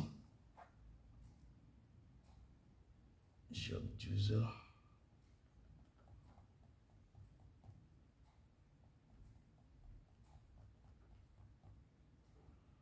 Amen. You are the Lord. You never change. You never change. We bow to you. We bow to you. And worship you. You are the Lord. You are the Lord. Job 12, verset 10. You never change. Ne change jamais. We bow to you, we bow to you, and worship you. Il nous dit ici, Job 12, verset 10, il nous dit, il tient dans sa main l'âme de tout ce qui vit, le souffle de toute chair d'homme. C'est l'Éternel qui tient ça. Il tient dans sa main l'âme de tout ce qui vit. Nous tous ici, notre âme est dans sa main. C'est lui qui tient ça. Notre souffle, le souffle de toute chair. Donc, quand c'est lui qui tient, c'est pourquoi on dit que si nos pères qui nous ont donné la vie, eux nous châtient, quand ils finissent de nous châtier, on les respecte copieusement. Pourquoi le Seigneur, le Dieu des esprits, qui nous châtie, lui qui nous donne la vie, pourquoi nous ne pouvons pas aller vers lui pour le respecter, pour le craindre?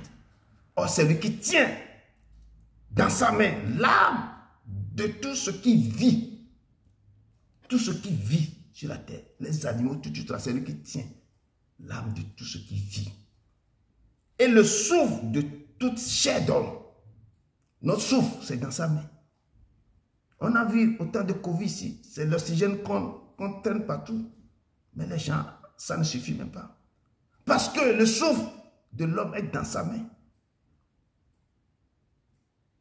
Je dis, nous devons craindre lui qui peut tuer, qui peut faire périr tout. C'est lui. Et remettons nos sorts à lui s'il nous châtie. Il faut être heureux quand l'Éternel te châtie. Il dit d'ailleurs, puisque nos pères selon la chair nous ont châtiés et que nous les avons respectés, ne devons-nous pas, à plus forte raison, nous soumettre au Père des esprits pour avoir la vie. Nous devons nous soumettre. Pourquoi il dit soumettre? S'il nous dit de faire quelque chose, nous devons respecter à faire. Il parle de l'obéissance. Nous devons nous soumettre à lui. Nous devons prendre ce corps pour s'abandonner à lui. Nous devons le respecter. Je dis, nous devons enlever notre ego, moi. Non! Nous ne sommes, je dis, nous ne sommes rien. Nous ne sommes que des souffles, des feuilles. Il tombe, le vent passe, on n'est plus. J'en connais beaucoup. Tu vois, on va l'amener les gens à la mort au cimetière, c'est fini. Nous ne sommes que ça. Et c'est lui qui fait que nous sommes là. Si nous vivons, c'est lui qui tient. Il dit, je tiens l'âme. Je tiens dans ma main l'âme de tout ce qui vit. Le souffle de tout chair. Quand tu lis ça, les gens lisent ça, ils ne comprennent pas la signification de ça. Quand tu lis ça, tu vas te reverser. Les gens reconnaissent ça quand ils sont au dernier jour, ils sont sur le lit. C'est là qu'il dit, accrochez-vous à Dieu. Accrochez-vous à Dieu. Souviens-toi de ton Créateur pendant le jour de ta jeunesse, avant que les jours sombres n'arrivent. C'est lui qui tient tout dans sa main, l'âme de tout ce qui vit sur la terre. Le souffle de toute chair. C'est lui. Nous devons aller vers lui. Nous devons nous soumettre à lui.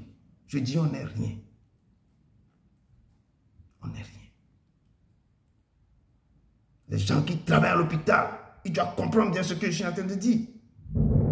Allez dans là où les gens, pour les derniers moments qui vont passer sur la terre, dans les hôpitaux, qu'on les accompagne, il faut aller les voir. Allez dans une mort. Moi, avant de quitter le pays, ma tante a décidé, la nuit, on m'a pris comme ça, allons, on va y quoi. J'étais très jeune, on m'a emmené à la morgue. Parce que cette tante-là que tu es toujours avec lui, tu l'aimes beaucoup. Et j'ai pris le pied, c'est moi qui prends ça, on le lave. C'est moi qui prends son fesse. Et j'ai vu comment on nettoie quelqu'un qui est décédé. Comment on met les cotons dans tout ça là. Tout ce que la première fois j'étais à morgue, j'étais très petit. Et j'ai vu tout ça là. J'ai grandi en même temps. J'ai vu tout ça. Nous ne sommes rien. Rien. Ils amènent beaucoup, on laisse les gens par terre, on laisse les gens parce qu'il n'y a plus de place. J'ai vécu ça avant de venir ici. Nous devons craindre celui qui donne la vie, celui qui tient notre âme dans sa main, qui nous donne le souffle de vie. Nous devons nous soumettre à ce Dieu. J'ai dit, il faut le craindre. Un jour, nous allons passer par là aussi. Mais quand on est là maintenant, il faut le chercher. Il faut nous donner à lui. J'ai dit, quand je dis aux gens, rien ne me fait peur. La seule chose que je vais craindre, c'est lui. L'être humain, je ne vais pas craindre. Moi, je le dis, j'ai du respect pour l'être humain. Un grand respect pour mes parents qui m'ont mis au monde. Mais je dis, je ne vais pas les craindre. La personne que je vais craindre, c'est le Dieu puissant, le Saint des Saints. Mes parents, ils ne tiennent pas l'âme dans ma vie. Ils n'ont pas ça dans leurs mains. Mon souffle n'est pas dans leurs mains. Je leur donne des respects. Je dois honorer, je les honore. Mais pendant que je les honore, tous les gens que j'ai racontés, je leur donne du respect. S'ils me parlent bien, s'il y a quelque chose, on se dit bien, on se comprend. S'ils ne vont pas se comprendre, on ne va pas se comprendre. Il y a chacun, je donne ce que je dois donner. Mais je ne vais pas les craindre. Je dis si quelqu'un me gifle, avant de me gifler, il doit réfléchir même avant de me gifler. Je dis je ne les crains pas. Mais la seule personne que je crains, c'est le Père Céleste. C'est le Père. Parce que quand je tourne, c'est lui qui tient. Ce qui me fait que je marche sur la terre là, ça c'est dans sa main. Et nous devons nous soumettre à lui. Je dis nous devons nous soumettre à lui. Quand tu le comprends, quand tu le connais, tu vas savoir comment tu vas marcher avec les gens. Tu vas comprendre des choses. Que tout le reste qu'on a, c'est vanité des vanités. Et poursuit du vent, comme Salomon avait dit. Vanité des vanités. Tu vas partout, tu vas trouver les cimetières, tu vas trouver les hôpitaux, tu vas trouver là où les gens sont fous, les maisons psychiatriques, tu vas trouver tout ça dans tout pays. Donc, il y a quelque chose qui ne va pas. Nous devons nous soumettre au Père Céleste. Il nous dit ici,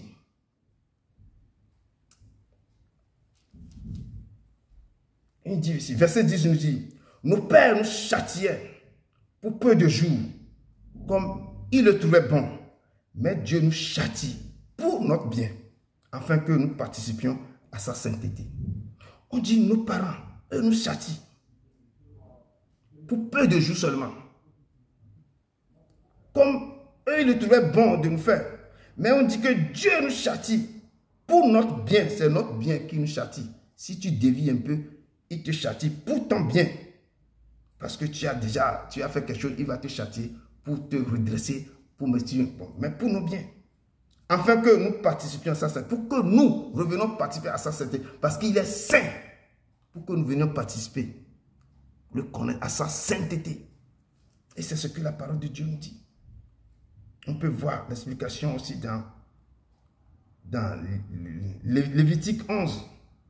Lévitique 11, verset 44. C'est dans l'Ancien Testament. Lévitique 11.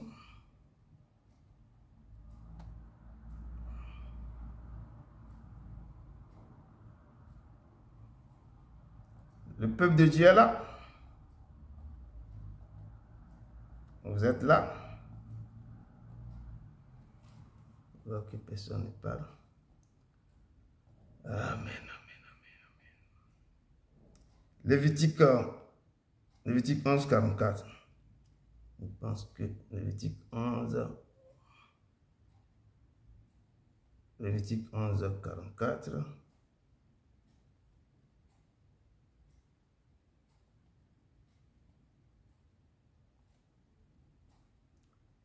La parole de Dieu nous dit dans Lévitique 11, 44 que car je suis l'Éternel votre Dieu, vous vous sanctifierez et vous serez saints. Car je suis saint et vous ne vous rendrez point impurs pour tous ces reptiles qui rampent sur la terre. Et la parole de Dieu, je relis. Il dit, car je suis l'Éternel votre Dieu, vous vous sanctifierez et vous serez comment saint. Vous serez saint. Car je suis saint. Et vous ne vous rendez point impur par tous ces reptiles qui rampent sur la terre. Donc l'Éternel, comme la parole de Dieu ici nous dit, que Dieu nous châtie pour notre bien, afin que nous participions à sa sainteté. Et c'est pourquoi dire que quand je suis l'Éternel, votre Dieu, vous devez vous sanctifier. Si je vous châtie, c'est pour votre bien, pour que vous pouvez sanctifier et vous serez saints. Quand vous vous châtiez, vous serez saints. Car je suis saint. Avant de nous s'approcher, c'est pourquoi nous demandons pardon, nous faisons ceci de ne pas d'être dans la sanctification. Et vous ne vous rendez point impur par tous ces reptiles. Parce que si on est impur, l'Éternel appelle tous ces gens qui sont impurs, qui sont comme des reptiles qui rampent sur la terre. Toutes ces choses qui rampent sur la terre, comme les gens qui sont impurs. Donc, il veut que nous soyons, qui nous châtient, qui cherche notre bien, il veut que nous soyons saints pour que nous soyons sanctifiés. Amen. On lit le dernier passage. Le verset 11 nous dit ici, il est vrai que tout châtiment semble d'abord un sujet de tristesse et non de joie. Mais il produit plus tard pour ceux qui ont été ainsi exercés un fruit paisible de justice. Donc, le châtiment, quand on tape quelqu'un, ce n'est pas toujours une joie. C'est une tristesse parce qu'on te tape, tu sens la douleur d'abord. Quelque chose t'arrive, tu traverses des moments difficiles. Tu veux être avec Dieu dans quelque chose, les choses sont difficiles, tu vas passer des ronces, des épines sur la terre, il y a plein de choses que tu vas traverser. C'est la tristesse, ce n'est pas une joie. Et mais l'Éternel dit dans le dernier verset ici, qu'il est vrai que tout châtiment semble d'abord un sujet de tristesse et non de joie. Mais il produit, quand tu sors de là, il va te produire plus tard, pour ceux qui ont été ainsi exercés, un fruit paisible de justice. Donc tu sors, tu as un fruit paisible de justice. Tu sors dans ce truc-là, tu as une victoire en toi. Tu sors avec une force, tu sors avec quelque chose que tu peux aller dire. Tu vas persévérer dans les choses. Tu as une joie, tu vas exercer des paisibles justices. Tu sais que j'ai commis des fautes, des erreurs. L'Éternel m'a ramené à l'ordre. Il m'a châtié. Il fait que je vais marcher dans la sainteté. Si ce que tu as fait n'est pas digne, tu vas apprendre beaucoup de nos erreurs. C'est ça qu'on apprend beaucoup des erreurs qu'on a fait sur la terre. Et ça va t'aider à avancer plus tard. Donc si l'Éternel nous châtie, s'il se lève contre nous, parce que nous avons commis des erreurs, nous avons certaines choses qui ne sont pas bien, nous ne devons pas avoir de regrets ou bien de ne pas retourner quand il nous reprend. Il ne faut pas avoir peur, il ne faut pas avoir de doute, il faut aller vers lui avec un cœur sincère, un cœur de joie, un cœur de repentance. Il dit que tu dois te souvenir qu'un père châtie son fils, le fils qu'il aime. Donc, je vais me présenter à dire que Dieu me châtie. S'il laisse que les choses m'arrivent comme ça, peut-être c'est mon comportement où je n'ai pas compris, où je cherche la voie pour aller vers lui, mais je ne trouve pas. Il me châtie de nouveau pour que je puisse faire un effort pour chercher sa voie. Et en retournant vers lui, dans la repentance, en le cherchant avec un cœur sincère, le Seigneur se laisse trouver. Et dans ça, tu vas sortir victorieux. Tu vas voir quelque chose en toi. L'Éternel, dans son amour, ne te laissera jamais seul. On voit le dernier verset dans Ésaïe. Ésaïe 32, verset 17. Et puis, je dis, je vais prendre des versets, un seul verset parmi les trucs là, petit à petit. Amen. Ésaïe 37, verset 17. Parler de justice et puis. Amen. Je dis, le peuple de Dieu est très silencieux. Ça aussi. Ésaïe combien? Ésaïe 32, verset 17.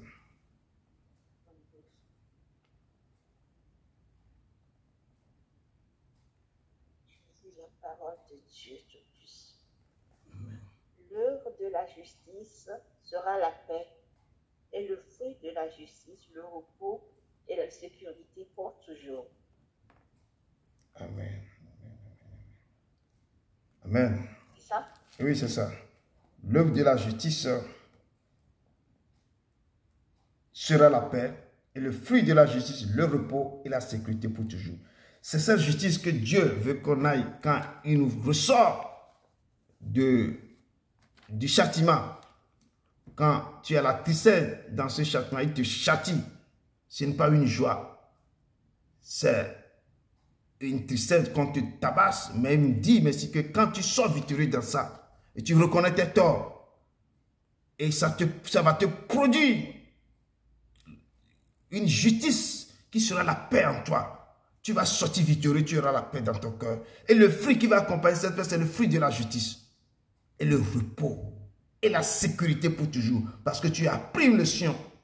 Dans ça, tu vas sortir victorieux, très forte même. Et tu auras la justice. Ta justice sera la paix. Et le fruit de la justice sera ton repos. Et quand ce repos sera quoi? dans la sécurité pour toujours. Et tu seras en sécurité pour toujours. Tu sais que tu as appris une leçon chez l'Éternel. Et je vais mettre les choses en pratique. Et toi-même, tu vas vivre selon ses lois, selon ses préceptes. Et c'est ce message que le Dieu de Père, des prophètes et de l'Esprit met en cœur de vous dire, de vous donner, pour que vos cœurs soient en joie, pour que vos cœurs ne se trouvent pas. Il est vrai que tout châtiment semble d'abord un sujet de tristesse et non de joie, mais il produit plus tard, pour ceux qui ont été ainsi exercés, un fruit paisible de justice. Vous aurez le fruit paisible de justice, vous aurez la paix, vous aurez la sécurité, et pour toujours. Que l'Éternel vous bénisse abondamment. Abondamment. Abondamment. Abondamment. Seigneur Dieu d'Abraham, d'Isaac et de Jacob, il n'y a pas un autre Dieu semblable à toi, Papa. Je lève mes voix vers toi. Tu m'as inspiré ce message ce soir pour parler à ton peuple. Pour que tu puisses nous châtier à n'importe quel moment si nous détournons de toi. Tu m'as mis vraiment ça à cœur. Et je tournais, je cherchais. Et je dis que c'est ce que tu veux que je donne à ton peuple, Père. Je te loue. Que ce message touche, que ce message rappelle à ton peuple ici présent que le moment, chaque fois que nous sommes confrontés au châtiment de toi, il faut que nous retournons en arrière et nous demandons vraiment repentance pour que toi-même tu nous reprends, Papa, en ce moment, pour que lorsque tu vas nous reprendre, nous aussi, nos cœurs seront en paix. On sentira que nous sommes dans la main du Père, car c'est un Père qui châtie son Fils. Tu nous as châtiés, c'est pour notre bien. Et nous devons, à travers ton châtiment, grandir de nouveau, de rechercher de nouveau et persévérer dans ton amour. Comment nous devons aller au plus profond de nous-mêmes. Seigneur, je remets ton peuple ici dans ta main. Si même ton châtiment, si tu as voulu nous châtier tous, Papa, nous tournons nos regards vers toi. Si tu le fais, c'est pour notre bien. Mais c'est pour que nous puissions vraiment retourner correctement avec toi. Avec nos cœurs sincères. Et pour grandir encore de nouveau. Parce que nous sommes là toujours pour apprendre. Nous sommes là toujours pour apprendre. Et chaque jour, tu nous enseignes. Père, continue par nous enseigner. Pour que nous puissions vraiment te connaître intimement. Parce qu'il y a beaucoup de choses que tu vas nous encore donner. On n'est qu'au début. Marche dans ce ministère. Que toute personne, tes enfants qui sont présents, Seigneur, je les confie de nouveau. Nous voulons grandir avec toi, Papa. Nous voulons vraiment grandir avec toi. Aide-nous dans toutes choses. Nous sommes venus de différents coins du monde. Différents visages. Et tu nous as réunis en ton sein, Papa. Aide-nous à comprendre ton message, à l'obéir, à marcher selon ta volonté. Comment tu veux qu'on marche? Tu as dit que si un père châtie, nous devons venir nous soumettre à toi, Papa. Nous voulons se soumettre à ta volonté. Aide-nous vraiment, Papa. La chair, notre chair, n'arrive pas à comprendre, mais aide-nous pour dominer sur cette chair, pour briser le moi en nous. Nous tous, nous avons cette mentalité. Moi.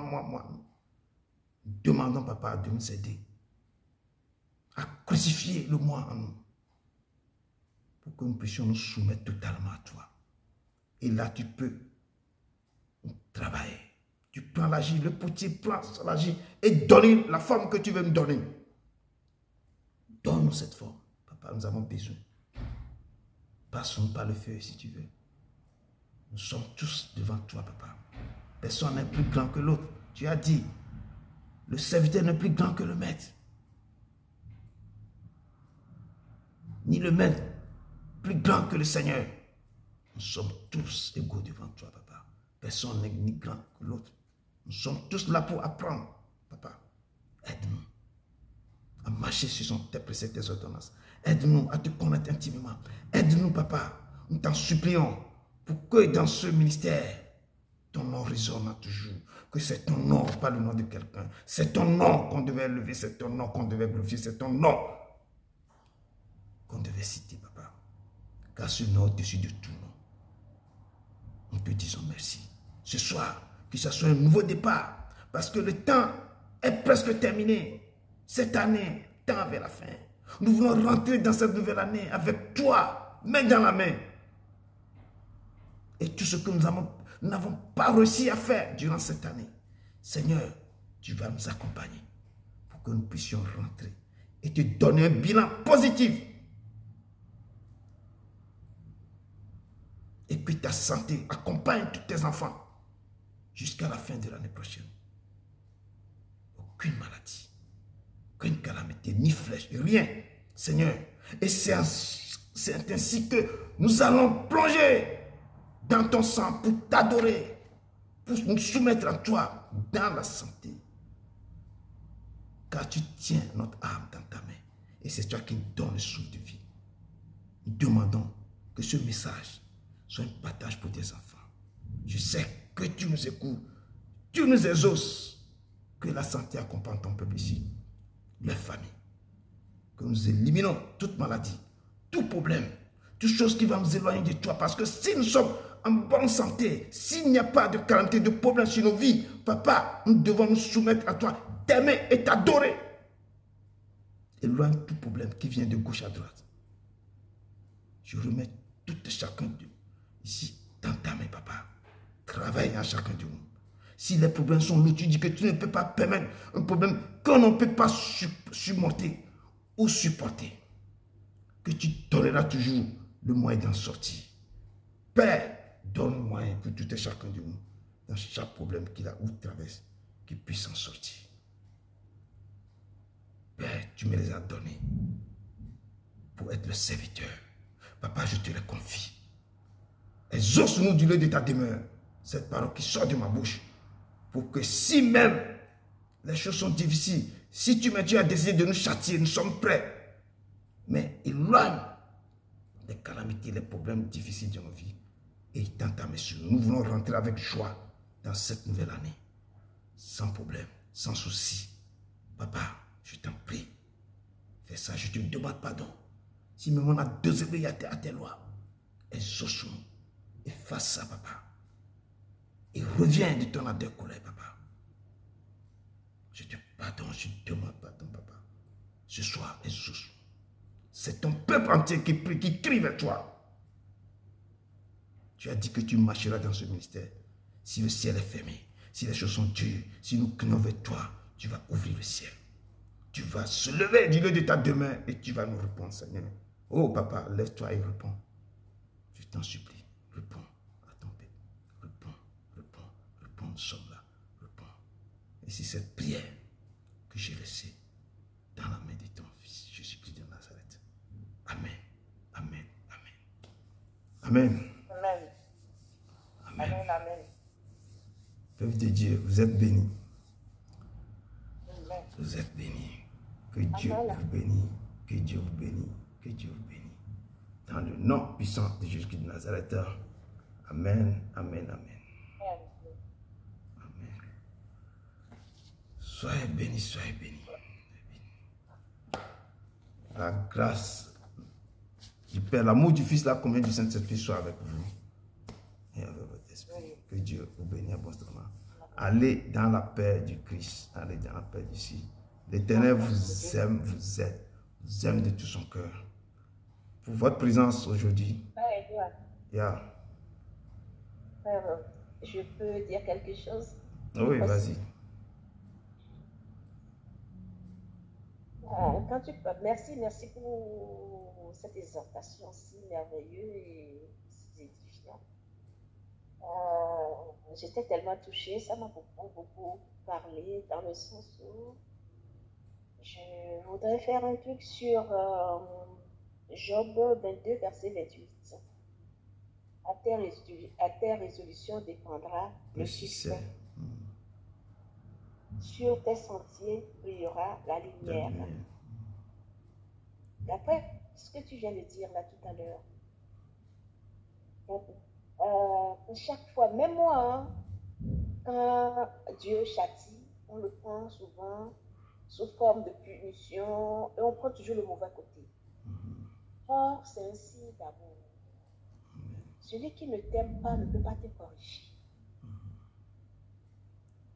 Dans la vie, souvent, on a des amis qui quand nous sommes dans le péché,